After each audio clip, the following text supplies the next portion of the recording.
Hello दोस्तों, मेरे channel पे आपका स्वागत है। आज की हमारी कहानी है शाही हुक्का। आइए सुनते हैं। हाफिज नूरानी शेख चिल्ली के पुराने दोस्त थे। नारनौल में उनका कारोबार था। बीवी थी नहीं।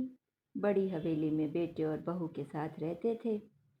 बेटे को दूल्हा बने 7 बरस बीत चुके थे और बहू की गोद न भरी तो हाफिज साहब को फिक्र हुई कि या खुदा, खानदान का नाम आगे कैसे चलेगा।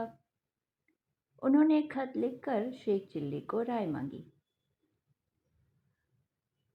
शेख चिल्ली कुरुक्षेत्र के किसी पीर के मुरीद थे। कोसों दूर होने के बावजूद थोड़े थोड़े अरसे के बाद वहां आते जाते रहते थे। बस एक दिन हाफिज नूरानी को बेटे बहू के साथ ले गए पीर साहब के पास। पीर भी काफ़ी पहुँचे हुए थे। उन्होंने बहू को कुछ पढ़कर पानी पिलाया और एक ताबीज़ उसके बाजू पर बांधकर बोले, परवरदिगार ने चाहा तो इस बरस आरजू पूरी हो जाएगी। पीर साहब की दुआ का असर हुआ और 1 बरस बीतते न बीतते बहू के पांव भारी हो गए। वक्त आने पर चांद से बेटे ने जन्म लिया। हाफिज साहब का आंगन खुशियों से भर उठा। हाफिज नूरानी की खुशियों का पारावार न था। तुरंत जश्न का इंतजाम होने लगा। उसमें शेख चिल्ली को खास तौर से बुलाया गया। शेख चिल्ली को दावतनामा मिला तो बड़े खुश हुए। बेगम से बोले, बेगम तुरंत चलने की तैयारियां करो। तैयारियां क्या, खाक करूं? बेगम तो नक्कर बोली, न ढंग के कपड़े हैं न तन पर एक भी गहना। तुम्हारे पास तो फटी पुरानी जूतियां भी हैं, मेरे पास तो वह भी नहीं। अगर ऐसे हाल में वहां गए तो बड़ी हंसाई होगी। शेख चिल्ली खामोश हो गए। बेगम की एक एक बात सच जो थी। हाफिज नूरानी नारनौल के बड़े रईस थे। उनका जश्न भी छोटा मोटा ना होगा। बड़े बड़े अमीर उमरा भी आएंगे। चूंकि यह दिन शेख चिल्ली की वजह से देखना नसीब हुआ है, इसलिए हाफिज साहब उनको सबसे मिलाएंगे भी। अब ऐसी हालत में वहाँ फटे हाल पहुँचना अच्छा तो न लगेगा। शेख चिल्ली को खुदा पर गुस्सा आने लगा। आखिर क्या सोचकर उसने उन्हें इस हालत में छोड़ रखा है। मगर वक्त गुस्से का तो था नहीं, कुछ तरकीब भिड़ाने का था। नवाब साहब का धोबी शेख चिल्ली को बहुत मानता था। कुछ दिन पहले ही शेख चिल्ली ने उसे नवाब के गुस्से से निजात दिलाई थी। बस जा पहुँचे उसके पास। बोले, एक काम के लिए आया हूँ, मना मत करना। धोबी ने शेख चिल्ली के मांगने पर जान तक देने की बात कही तो शेख चिल्ली ने सारी उलझन बताकर अपने लिए और बेगम के लिए कुछ कपड़े मांगे। बोले, नारनौल से लौटते ही वापस कर दूंगा। धोबी इस अनोखी मांग से कुछ घबराया तो, मगर वायदा कर चुका था। जी कड़ा करके शेख चिल्ली के मनपसंद कपड़े उसे दे दिए। बोला, ये कपड़े नवाब और उसकी भांजी के हैं, सही सलामत वापस कर देना। शेख चिल्ली उन्हें लेकर घर लौटे। बेगम ने देखे तो बड़ी खुश हुई। बोली, कपड़े तो मिल गए, मगर जूतियों का क्या करोगे? नारनौल पैदल तो जाएंगे नहीं, सवारी का क्या होगा? शेख चिल्ली पहुंचे मोची के यहाँ। बोले, 2 जोड़ी जूतियां चाहिए, एक मेरे लिए और एक बेगम के लिए। मोची ने तरह तरह की जूतियां दिखाई। शेख चिल्ली ने सबसे कीमती जूतियां पसंद कर ली। बोले, मैं बेगम को और दिखा लाऊं, तब खरीदूंगा। मोची मान गया। शेख चिल्ली जूतियों को लेकर घर सटक गए। अब सवाल रहा सवारी का। सबसे अच्छी घोड़ा गाड़ी झज्जर की बनी घनश्याम के पास थी। वह उसे किराए पर भी चलाता था। शेख चिल्ली उसके पास जा पहुंचे। बोले, मुझे नवाब साहब के काम से नारनौल जाना है। नवाब साहब की बग्घी का एक घोड़ा बीमार है, सो अपनी घोड़ा गाड़ी दे दो। अच्छा किराया दिलाऊंगा नवाब साहब से। अच्छा किराया मिलने के लालच में घनश्याम ने बिना हील हुज्जत के अपनी घोड़ा गाड़ी उनके हवाले कर दी और शेख चिल्ली बेगम को ले नारनौल रवाना हुए। नारनौल उस वक्त रियासत झज्जर का ही एक कस्बा था। शाही ठाट बाट से शेख चिल्ली बेगम के साथ वहां पहुंचे तो हलचल मच गई।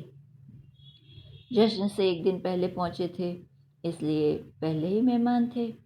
बड़ी आवभगत हुई। पूरे कस्बे में शेख चिल्ली की अमीरी के चर्चे गूंजने लगे। उन्हें हर मौके पर जाफरानी तंबाकू वाला हुक्का पेश किया जाने लगा। शेख चिल्ली यूं तो हुक्का बहुत पहले छोड़ चुके थे, मगर यहाँ मुफ्त का हुक्का जो मिला तो लगे कश पर कश लगाने, जैसे ठेठ नवाबी खानदान के हों।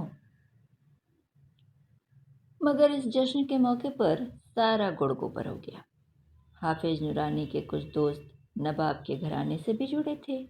शेख चिल्ली को सबसे मिलवाया गया तो नवाब साहब के जो कपड़े वह पहने हुए थे पहचान लिए गए। उस समय तो किसी ने कुछ न कहा, अगर बाद में जो फुसफुसाहटें फैली तो शेख चिल्ली को भनक लग गई।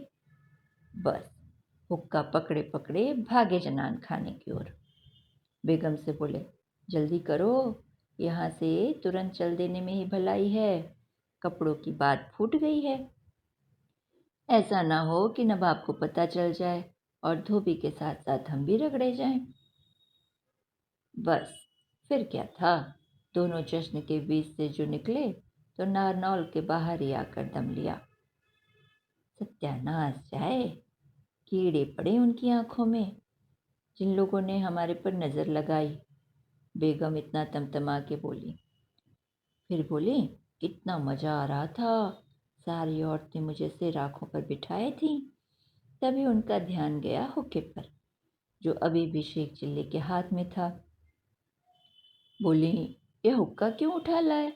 नूरानी भाई ढूंढते फिरेंगे ना कि हुक्का कहाँ गया। मगर शेख चिल्ली भी ऐसे बने बैठे थे जैसे उन लोगों को अभी फाड़ खाएंगे जिन्होंने नवाब के कपड़े पहचान लिए थे। बेगम की बात उनके कानों में पहुंची ही नहीं। लगे बुदबुदाने, काश मेरे बस में होता कि जिसको चाहूं फांसी चढ़ा दूं। कमबख्तों से कोई पूछे कि नवाब के कपड़ों पर क्या उसका नाम लिखा है, कि लगे गुनगुनाने, कपड़े तो नवाब के से लगते हैं।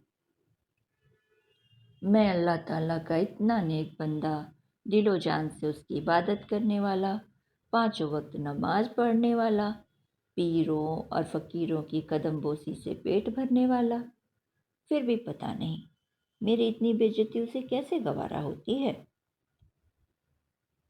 काश मुझे कोई ऐसी ताकत दे देता कि जिसकी तरफ से टेढ़ी नज़र देखूं खाक हो जाए।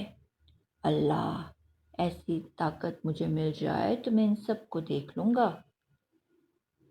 सबसे पहले तो मैं हाफिज नूरानी के जश्न में जाऊँगा वापस, फिर उन सारे बेहुदा लोगों को ऐसी टेढ़ी नज़र से देखूँगा कि सर से पाँव तक शोला बन जाएंगे कमबख्त। इधर उधर भागेंगे, शोर मच जाएगा, पानी डालो, रेत डालो, लपटों में घिरे वहशी पांडाल में इधर उधर भागेंगे।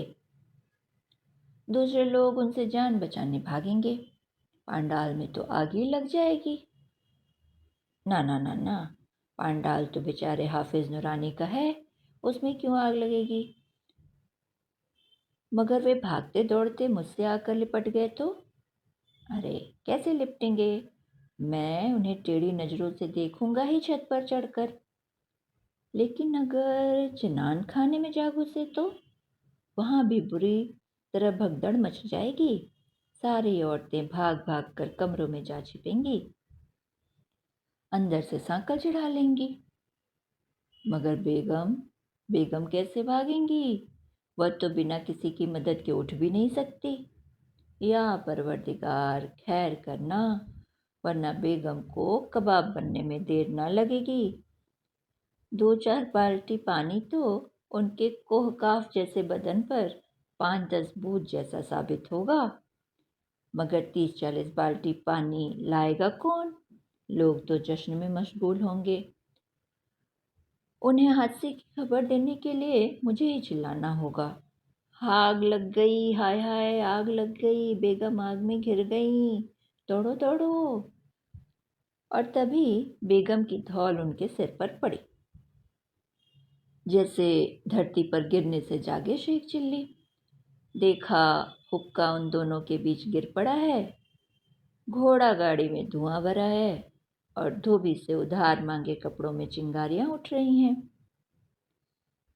बस दोस्तों, इतनी ही थी ये कहानी। आशा है आपको पसंद आई होगी। सुनने के लिए धन्यवाद।